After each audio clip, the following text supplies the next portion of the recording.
একদিন দেখতে দেখলাম যে এখানে কেন এইভাবে, আমাদের তো আপনার একটা ভালো পাঠাগার তৈরি করা দরকার। সেসব আমরা আমাদের অফিসের এখন যে নবাবগঞ্জ অফিসে আছেন 6 তলায় জায়গা বের করে সেখানে আমরা একটা পাঠাগার নির্মাণ করলাম, তৈরি করলাম। এখন সেটা মোটামুটি একটু যাওয়া যায়, বসা যায়, বই পড়া যায় সেই অবস্থাতে। কিন্তু সঙ্গে সঙ্গে যে কাজটা এরা করতে পেরেছে, যার জন্য আমি এদেরকে ধন্যবাদ দিই। আমাদের দীপ্তি আছে, সালাম ভাই আছেন, অন্যান্যরা যারা সঙ্গে জড়িত, তারা গোটা দেশে এটাকে ছড়িয়ে দিতে পেরেছে। প্রত্যেকটা জেলায়, আমাদের কয়েকটা উপজেলাতেও জিআরসিটি পাঠাগার তৈরি হয়েছে এবং তারা এই চেষ্টাই তারা কিন্তু করে যাচ্ছে। এখানে কেউ আমরা ফান্ড দেইনি, তারা নিজেরা তৈরি করে এই কাজগুলো করে যাচ্ছে।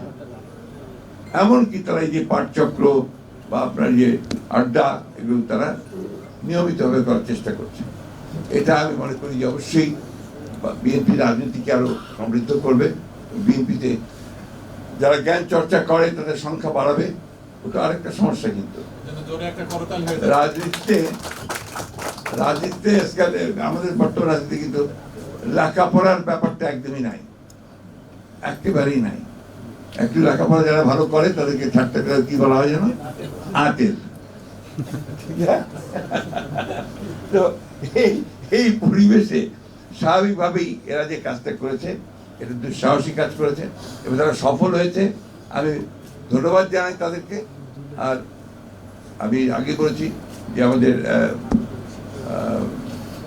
রীতা আপা, তিনি ইতিমধ্যেই আমাদের ঢাকার কাছে একটা চমৎকার লাইব্রেরি করেছেন।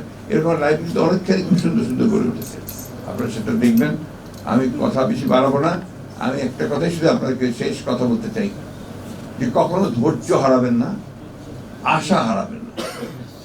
আমরা কেন জানি না, আমাদের প্রত্যাশা অনেক, কিন্তু ধৈর্য একেবারেই কম। এই তো মাত্র কয়েকটা মাস হয়েছে, এর মধ্যে সব পাগল হয়ে গেছি আমরা। এবং দেখেন আমাদের এই সরকার অনেক ভুল ত্রুটি করছে, ভুল তো করবে, তারা সরকারে ছিল না, রাজনীতি করেনি, রাজনীতি তারা অতটা জানে না, বোঝেও না, তাই না? তাদের কিন্তু সেই সময়টুকু সুযোগ দিতে হবে। প্রতিদিন আপনার এখন বার হচ্ছে আপনার মিছিল, দাবি দাবা সব বেড়ে গেছে। একদিন কোথায় ছিলে বাবা? তখন তো একটা কথা বলার সুযোগ, সাহসও কেউ পাও নাই, একটা কথা বলার সুযোগ কেউ পাও নাই, সাহসও পাও নাই। আর এখন যেহেতু একটা অবস্থা তৈরি হয়েছে, সবাই যাবে করছে। এখন ওয়াজির সাহেব বলছিলেন যে ওনার পাশেই জাতীয় বিশ্ববিদ্যালয়, না আজকে ওখানে স্ট্রাইক চলছে, রাস্তাঘাট বন্ধ। এটাতে লাভটা কার? এটাতে এই দেশের, এই সমাজের, এই মানুষের কোন লাভ আছে? ধৈর্য ধরে যাই, সামনের দিকে যাই। অনেক ত্রুটি আছে, আমি বিশ্বাস করি। তো অনেক ত্রুটি তারা নিয়ে এসছে, একটা জঞ্জালের মধ্যে এসছে, একেবারে ধ্বংসপ্রাপ্ত জঞ্জাল। চিন্তার আমার ধারণা ছিল যে এটা এত খারাপ হয়ে গেছে। এই আপনার পরিবর্তনের পরে যখন আমরা দু একটা জায়গায় খোঁজ খবর নেই, অফিসারদের খোঁজ খবর নেই, ভয়াবহ কাণ্ড, ভয়াবহ দুর্নীতি, চুরি, ব্যক্তিগত স্বার্থ ছাড়া আর কোনো চিন্তা নেই সরকারি আমলাদের মধ্যে। বলতে আমি বাধ্য হলাম, দুঃখিত। এই অবস্থার পরিবর্তন তো আপনার এত দ্রুত হবে না, একদিনে হবে না। ধৈর্য ধরেন, স্ট্রাকচার আমরা খাড়া করি, গণতান্ত্রিক একটা স্ট্রাকচার খাড়া হোক। সেই স্ট্রাকচার খাড়া হলে নিশ্চয়ই আমরা আপনার সামনের দিকে এগিয়ে যেতে পারবো। তো একটা কথা আবার আমি বলি, আমাকে অনেকে ভুল বোঝে যে আপনি তো নির্বাচন করেন কেন?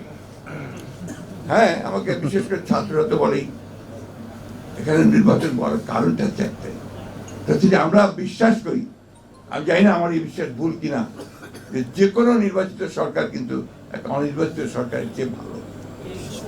আমার এক্সেস থাকে, আমি যেতে পারি, কথা বলতে পারি, এখন আমার সেই জায়গাটা নেই। জিয়াউর রহমানের কৃতিত্বতা ছিল কোন জায়গায়? জিয়াউর রহমানের কৃতিত্ব ছিল ওই জায়গায় যে তিনি একটা একদলীয় শাসন ব্যবস্থা, একেবারে বদ্ধ একটা রাজনীতি এবং বদ্ধ একটা অর্থনীতি, সেখান থেকে তিনি বের করে নিয়ে এসেছিলেন। ওটাই তো ছিল বাংলাদেশের জন্য সবচেয়ে বড় সংস্কার, একদলীয় রাজনীতি থেকে বহুদলীয় রাজনীতি। একটা ভ্রান্ত সমাজতান্ত্রিক অর্থনীতি থেকে তিনি একটা মিশ্র এবং মুক্ত বাজার অর্থনীতির দিকে নিয়ে এসেছিলেন। ওটা সমাজতান্ত্রিক ভ্রান্ত বললাম তো, সেই জন্য ভ্রান্ত সমাজতান্ত্রিক চিন্তা থেকে নিশ্চয়। আর আওয়ামী লীগ সমাজতন্ত্র করবে কি? আমাদের কোন সমাজতন্ত্র বিশ্বাসই করতো না। না করতো না, এটা ছিল থেকে প্রতারণা। আপনার আমার এখনো মনে আছে, এটা বোধহয় সম্ভবত আপনার 69-এ আপনার এই শহীদ মিনারে আপনার অল পার্টি মিটিং হচ্ছে, ওখানে আপনার 21 ফেব্রুয়ারির পরের দিন বা 21 ফেব্রুয়ারিতে। তো ওইখানে আমাদের তখন আপনার ছাত্র ইউনিয়নের প্রেসিডেন্ট ছিলেন আমাদের না মানিক ভাই না, আপনার যে দোহা ভাই, শামসুদ্দোহা ভাই, হ্যাঁ সেক্রেটারি। উনি বক্তৃতা করতে গিয়ে আফ্রো-এশিয়া লাতিন আমেরিকার করে এই আপনার সমাজতন্ত্রের কথা বলে মার্কিন সাম্রাজ্যবাদের বিরুদ্ধে কথা বললেন।